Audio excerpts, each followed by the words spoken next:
السلام علیکم ورحمۃ اللہ وبرکاتہ. زما محترم رونو، حدیث کې و داسې کارونه راغلي دي چې د هغې ثواب انسان ته د مرګ نه وروستو هم میلاویږي. ځکه کله انسان مړ شي د هغه اعمال چې کوم دي هغه په ځای باندې ودرېږي، مونځ هغه بیا نشي کولی، بل عبادت هغه نشي کولی. مګر حدیث کې و کارونه داسې راغلي دي چې هغې ثواب د تا قبر کې هم میلاویږي. اول هغه کار چې د دنیا کې کړی چاته علم یې خولی،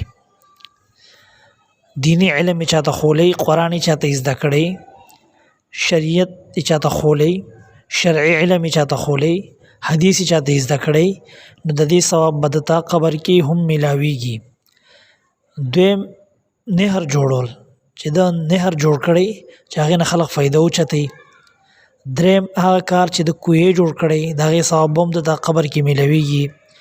څلورم ونه لګول، چې د بوټي لګولې هغه بوټي غټ شي، هغې نه ونه جوړه شي، د هغې سوري لاندې خلک کیني، بیا نو مرګ نه وروستو به هم د تا د دې ثواب میلاویږي. پنځم جومات جوړول، چې جومات د جوړ کړی یا خپل وس مطابق جومات کې د تعاون کړی، یا صفې راوړی، یا جومات له لوډ سپیکر اخیستی، یا جومات کې ټینکۍ جوړه کړي، نو مرګ نه وروستو به هم د تا د دې ثواب میلاویږي.